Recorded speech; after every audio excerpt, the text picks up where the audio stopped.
ফাল্গুনের প্রথম দিন বলে কথা। পিঠা তো খেতে হবে, কিন্তু আমি ভালো পিঠা বানাতে পারি না, আর পিঠা তৈরির কোনো হাঁড়িও আমার কাছে নাই। হ্যালো লাভলি পিপল, আসসালামু আলাইকুম। সবাই কেমন আছেন? শুরু করলাম আরও একটি নতুন ব্লগ। আশা করছি ভালো লাগবে। আর পিঠার হাঁড়ি কেনার জন্য আজকে সকালে বের হলাম।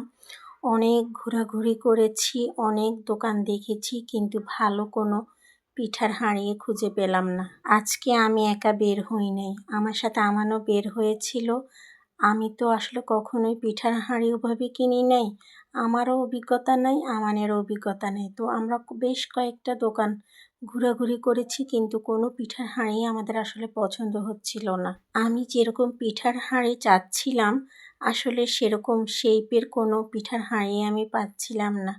তো অনেক ঘোরাঘুরি করে অবশেষে একটা দোকানে গিয়ে এই পিঠার হাঁড়িটা পেলাম, আর এই পিঠার হাঁড়িটা দেখে আমার বেশ ভালো লাগলো। তবে আমি একটু বড় সাইজের পিঠার হাঁড়ি খুঁজছিলাম, আর এই হাঁড়িগুলো ছিল খুবই ছোট।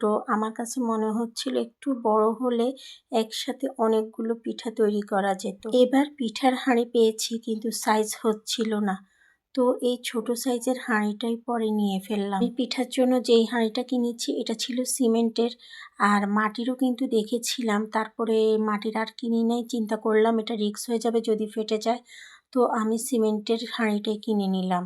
এদিকে হাঁড়ি কিনা শেষ হলে ডিম কিনলাম, তারপর চিনি, চালের গুঁড়া কিনলাম। এগুলো কিছুই আসলে বাসায় ছিল না। আসলে আমি অত ভালো পিঠা বানাতে পারি না, তো তাই বাসায় পিঠা অত একটা বানানো হয় না। গতকাল রাতেই আমি মনে মনে ঠিক করে রেখেছিলাম আজকে সকালে দুধ চিতই তৈরি করব।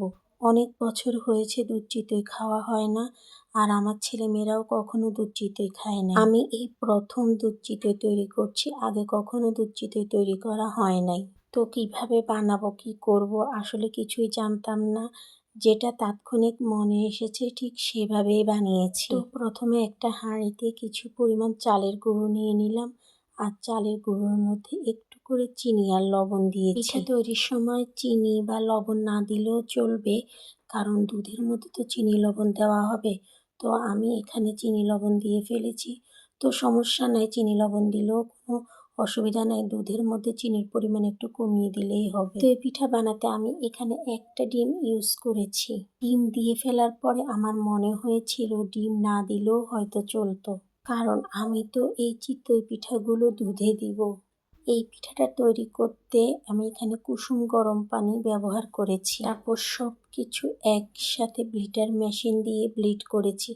ভালোভাবে এখানে ব্লিট করতে হবে। আমরা ইচ্ছে করলে হাত বা চামচ দিয়েও ভালোভাবে ডোটা তৈরি করে নিতে পারো। আমার ঘরে ব্লিটার ছিল, তাই আমি ব্লিটার মেশিন ইউজ করেছি। পিঠার হাঁড়িটা ভালোভাবে ধুয়ে নিয়েছি, কারণ এত বেশি ময়লা ছিল।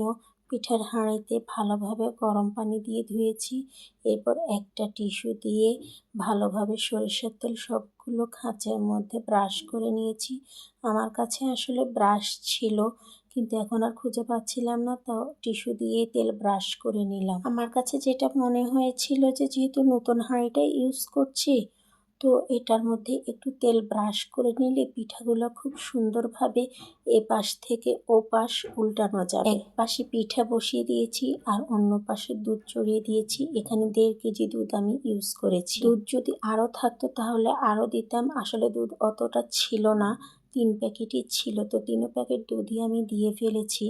আর এদিকে আমার প্রথম ধাপের পিঠাগুলো খুব সুন্দর হয়ে গিয়েছিল। এই প্রথম আমি চিতই পিঠা তৈরি করেছি, আর এত সুন্দর হয়েছিল, একদম ছাঁচটাও খুব ভালো পড়েছে, খুব সুন্দর শেপ হয়েছিল। প্রথম ধাপের পিঠা হয়ে যাওয়ার পরে দ্বিতীয় ধাপে আবার পিঠা দিয়ে দিলাম পিঠার ছাঁচে, আর এদিকে দুধের মধ্যে দারচিনি, এলাচ, তেজপাতা, চিনি, লবণ দিয়ে নিলাম। একটু সুন্দর ঘ্রাণ আসার জন্য এখানে আমি দারচিনি, এলাচ, তেজপাতা ইউজ করেছি। তো এদিকে চামচ দিয়ে ভালোভাবে দুধ নেড়ে চেড়ে নিলাম। একটা জিনিস লক্ষ্য করলাম, এই পিঠাগুলা বানাতে তেমন একটা সময় লাগে না, অল্প সময় অনেকগুলো পিঠা তৈরি করে ফেলা যায়। আমি তো অনেকগুলো ডো তৈরি করেছিলাম, তো আমার দেখা গিয়েছে অল্প সময়ের মধ্যে অনেকগুলো চিতই পিঠা তৈরি করে ফেলেছি। আজকে পিঠা তৈরি করতে আমার অনেক পরিশ্রম করা লেগেছে। তো যাক, সব পরিশ্রমই সার্থক যখন এত সুন্দর করে পিঠাগুলো তৈরি করতে পেরেছি। আর যখন সবগুলো চিতই পিঠা তৈরি হয়ে গিয়েছিল,